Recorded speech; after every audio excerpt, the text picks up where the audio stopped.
Hola a todos, muy buenos días, espero que se encuentren muy bien. Hoy quiero compartir con ustedes este taller llamado Aprende a crear tu informe psicológico. Eh, Mi nombre es Jorge Mario Parela Ríos, soy psicólogo egresado de la UNAD.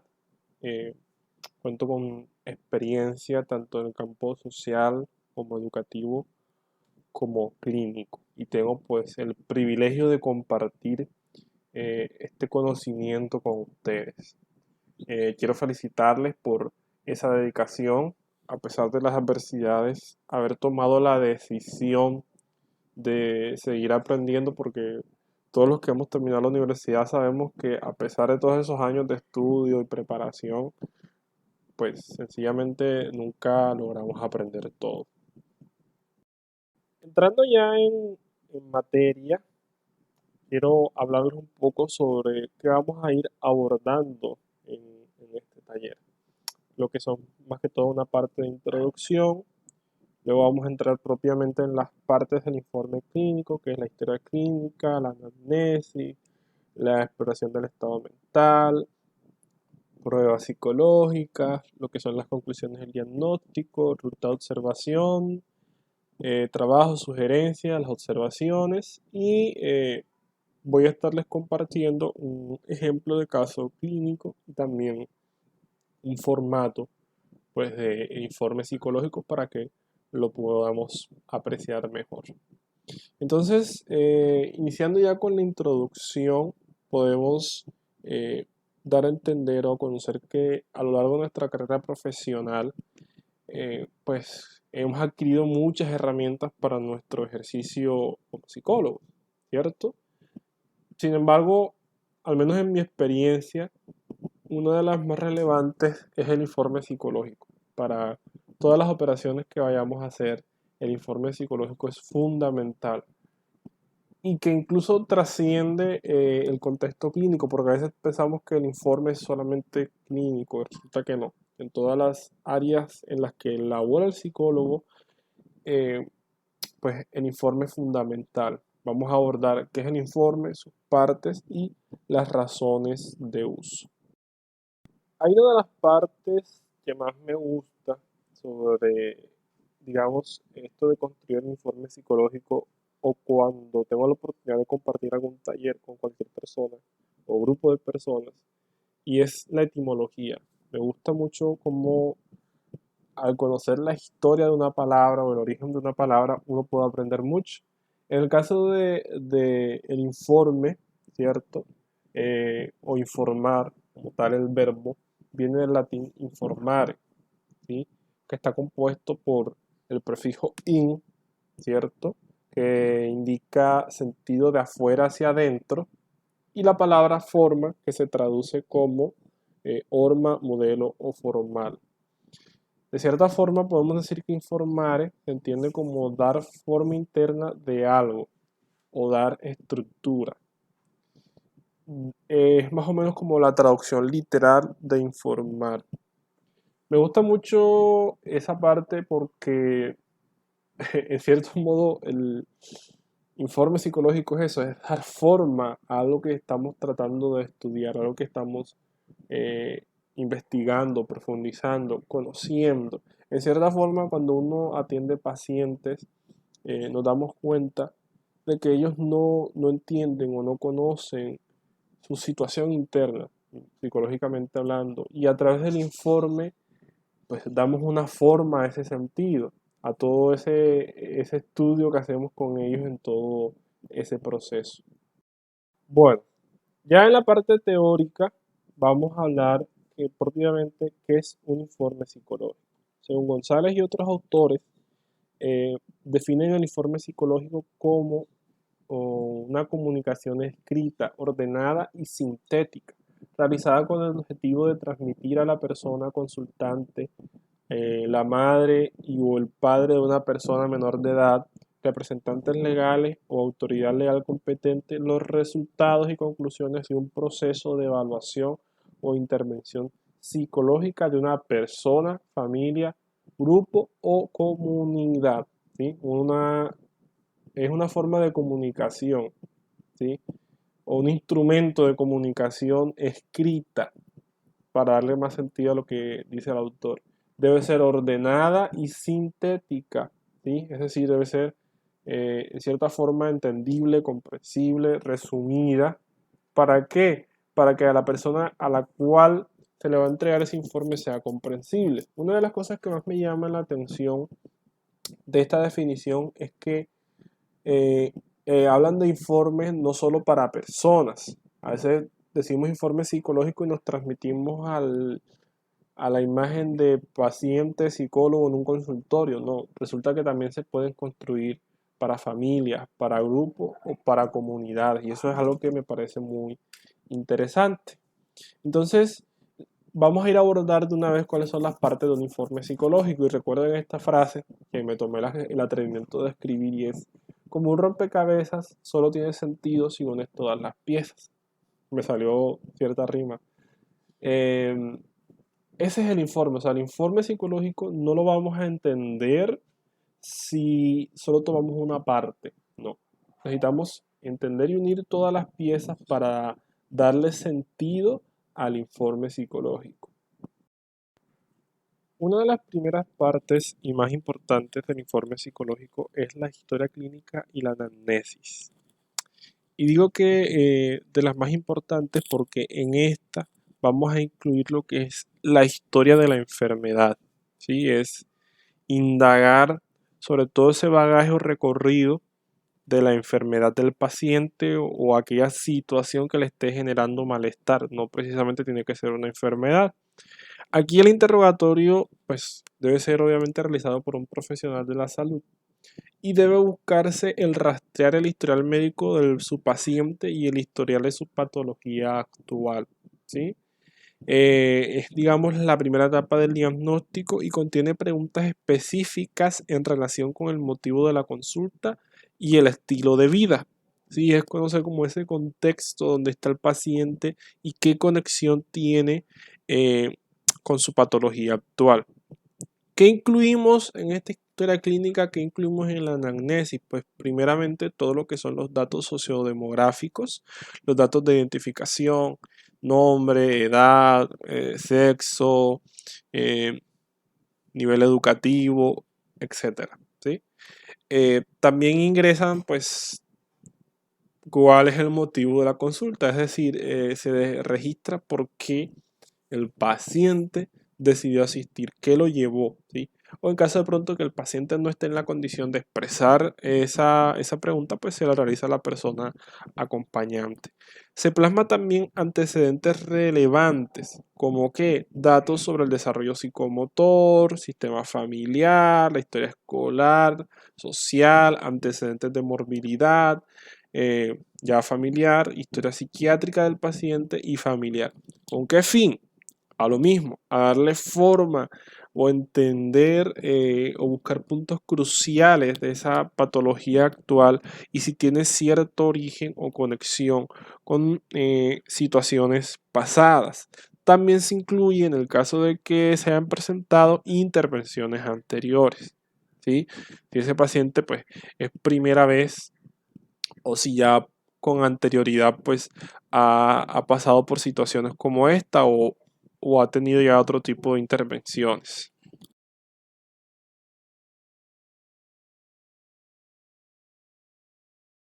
Otro punto a tener en cuenta eh, dentro del informe es que es necesaria la exploración del estado mental del paciente, ¿sí? Aquí es importante mirar a través de herramientas que tiene el profesional cognitivamente cómo está el paciente o cuál es su estado. Entonces, contamos con herramientas como son la observación, como son la entrevista, que generalmente son aquellas herramientas que más utilizamos en estos espacios, ¿sí? Ahora, mucha gente a veces pregunta, bueno, pero ¿qué tipo de preguntas puedo hacer yo para monitorear o tener un estándar de ese estado mental del paciente? Pues primero, podemos tratar de mirar si el paciente está en la capacidad de orientarse temporalmente, preguntarle el año, el mes, el día, ¿sí? Para ver si el paciente va de acuerdo a esa línea. porque es posible que en ciertos casos de presencia de un trastorno mental pueda haber una dificultad para orientarse temporalmente. También entra en juego la orientación espacial. Si el paciente se sabe ubicar en el lugar donde está, si lo reconoce, si recuerda algún punto de la ruta para llegar al lugar. Entra también lo que es la actitud. ¿Qué actitud muestra el paciente al momento de todo este estudio, ¿sí? De toda esta intervención? ¿Es receptivo? ¿Habla mucho? ¿Habla poco? ¿Qué me dice su lenguaje corporal? ¿Sí? Todos esos puntos son cruciales. También entra la atención. ¿Hacia dónde está enfocado el paciente? ¿Qué es lo que más le llama la atención? ¿O a qué palabras responde de forma más atenta, con más ánimo? ¿O si hay total ausencia de atención durante el proceso? Se evalúa también la memoria. ¿Qué aspectos recuerda con facilidad? ¿Sí? ¿Qué es lo que más recuerda? Es importante tener en cuenta que al momento de yo buscar un recuerdo, aquellos con una carga emocional, positiva o negativa, se recuerdan con mayor facilidad. Entonces, si hay un recuerdo donde el paciente describe las situaciones de forma muy detallada, pues es muy probable que ese recuerdo sea muy relevante y haya tenido, al momento de haber sido construido, una carga emocional bastante relevante. Mirar si el paciente tiene algún tipo de tic. Por ejemplo, si a cada rato está moviendo el dedo o moviendo el pie o sacudiendo las piernas, ¿sí? Tener en cuenta eso, si se limpia mucho la cara, se organiza mucho el cabello. Hay todo tipo de tics que pueden estar ahí presentes. Mirar la higiene. En algunos casos, en mi experiencia me he dado cuenta que en la medida de que el trastorno que padece el paciente sea más severo, se tiende a descuidar la higiene. O en algunas situaciones puede pasar eso, entonces es importante tener eso en cuenta. ¿Cómo es el humor del paciente? ¿Es estable? ¿Es variable? ¿Hay cambios abruptos? ¿Sí? Y también cuál es el contenido del pensamiento del paciente. Si es más aterrizado a la realidad, cuál es la articulación que usa al momento de hablar, qué tipo de palabras usa, cuál es su léxico, o si de pronto el lenguaje tiende a ser más fantasioso, más místico, o con ese tipo de terminología. Todo esto me ayuda a mí a realizar una impresión diagnóstica, a tener más o menos una idea de qué puede suceder con el paciente. Ok, luego de tener todos estos puntos claros, es importante también en este punto pues escoger qué instrumentos voy a utilizar, ¿sí? Hasta aquí pues es claro que yo ya he tenido o he ido construyendo una impresión diagnóstica, unas posibilidades, ¿cierto? Ahora mi pregunta es, ¿qué deseo evaluar? Dentro de eso que he estado indagando, ¿qué deseo mirar? ¿Qué deseo comprobar o qué deseo, digamos por decir así, confirmar? Entonces, es importante realizar un listado de los instrumentos diagnósticos utilizados. La finalidad de consignar esta información es evitar la repetición de las pruebas. De nada me sirve utilizar dos pruebas psicológicas que obviamente me van a acarrear un costo si van a evaluar exactamente lo mismo. Por eso es importante hacerse la pregunta, ¿qué deseo evaluar? Si mi informe va a ir más orientado digamos, describir la personalidad, pues ahí yo puedo decir, ok, voy a ir con test enfocados a eso, a buscar o indagar sobre personalidad. Si ya la persona viene con una sospecha, entre comillas, de que tiene un trastorno depresivo mayor, ok, voy a buscar test que me ayuden a indagar, a conocer si eso es cierto o es solo una hipótesis falsa. ¿Listo? Entonces, aquí tengo algunos ejemplos de test, como es la escala de inteligencia, el 16PF, el inventario multifásico de la personalidad, pero solo son ejemplos. Vuelvo y digo, las pruebas van a variar dependiendo de qué deseo yo como profesional evaluar. Entonces, aquí es importante en este punto de la evaluación psicológica, la conducta durante el examen.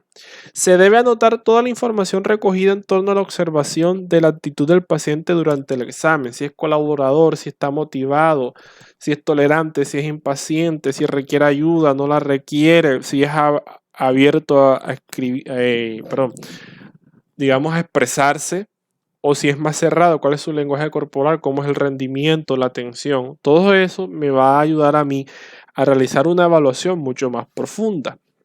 Las emociones presentes durante el examen. Todo ese bagaje va a ser importante.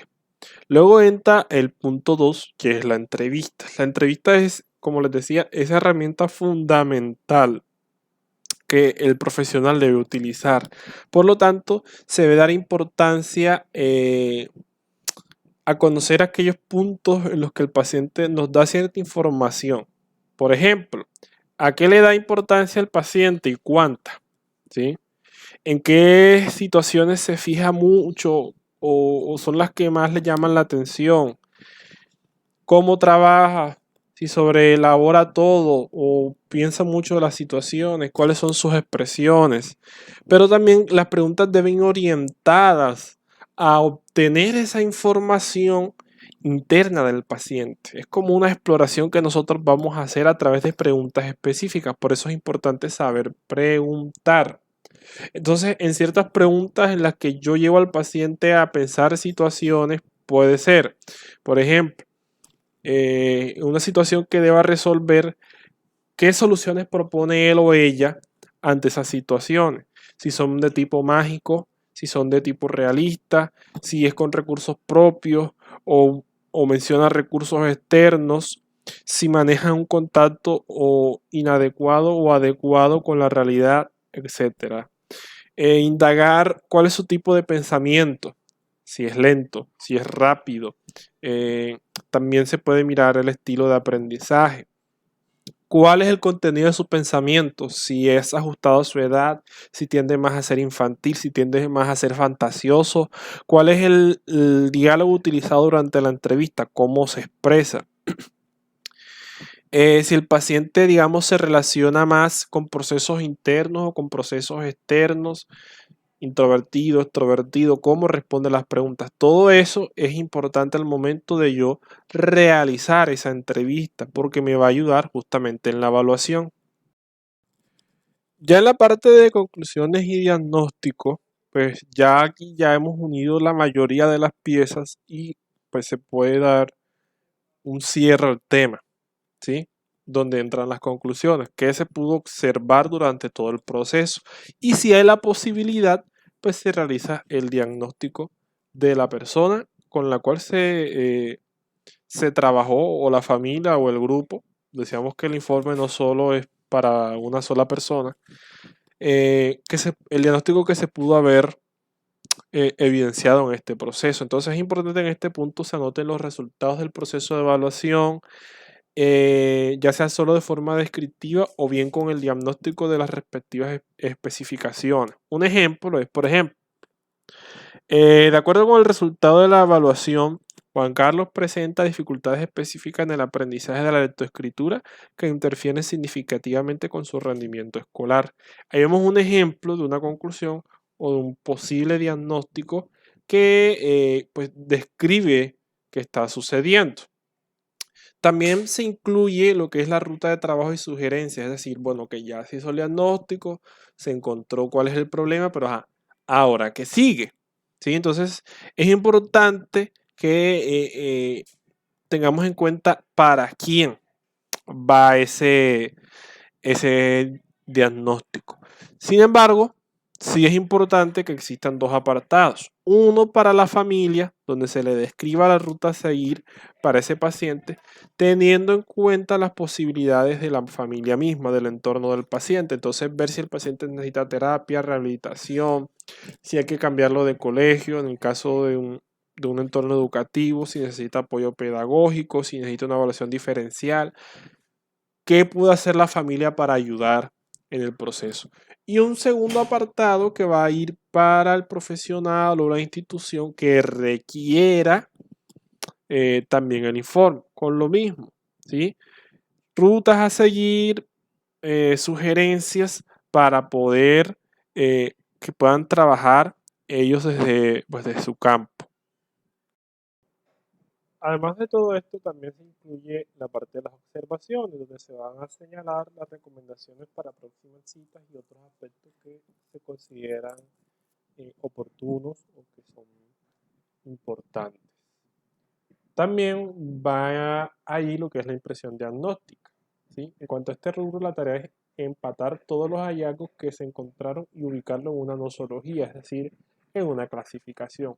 Unificar toda la información que se pudo encontrar y, digamos, ya plasmar esa información a través de una clasificación de enfermedades, llámese el DSM o llámese el CIE. Ya depende mucho de la forma de evaluar del profesional. Se debe diferenciar entre síntomas y signos que presenta el paciente. Los criterios diagnósticos que sugiere la nosología utilizada, porque no es lo mismo evaluar a través del DSM, no es lo mismo evaluar a través del CIE, ¿sí? Sino pues es importante dejar eso en cuenta. Entonces, lo ideal es que esto lo puedan entender otras personas, sean profesionales, o sea el mismo paciente, o sea algún familiar, o sea una institución. La idea es ser claros y concisos, ¿sí? Una característica del DSM es, bueno, plasmar el DSM-5 es el diagnóstico multiaxial, ¿sí? Que evalúa 5 ejes que pueden ver aquí en la pantalla. Eje 1, trastorno clínico. Eje 2, trastorno de personalidad. Eje 3, enfermedad médica. Eje 4, problemas psicosociales y ambientales. Y eje 5, la escala de evaluación global de la actividad. ¿Ya? Pues, por decirlo así, la escala del diagnóstico como tal. Aquí hay un ejemplo de un paciente X que nos dicen que en el eje 1, que recordemos es ese eje de trastorno clínico, pues tiene un trastorno depresivo mayor, con un episodio único y abuso de alcohol. En el eje 2, que es el trastorno de la personalidad, entra un trastorno de personalidad por dependencia, en este caso por alcohol. Eje 3, el problema de enfermedad médica, lo que son problemas de audición moderado, caso del ejemplo que estamos usando. Eje 4, que viene siendo problemas psicosociales y ambientales. En este caso es la amenaza de pérdida de empleo, y el eje 5, que es la escala de evaluación global, viene siendo 35, por decirlo así, en cuanto a este diagnóstico. ¿Listo? Entonces, eso sería todo. Les presento aquí también las referencias bibliográficas utilizadas para el presente taller. Cualquier duda o inquietud, pues nos las pueden realizar. Feliz tarde.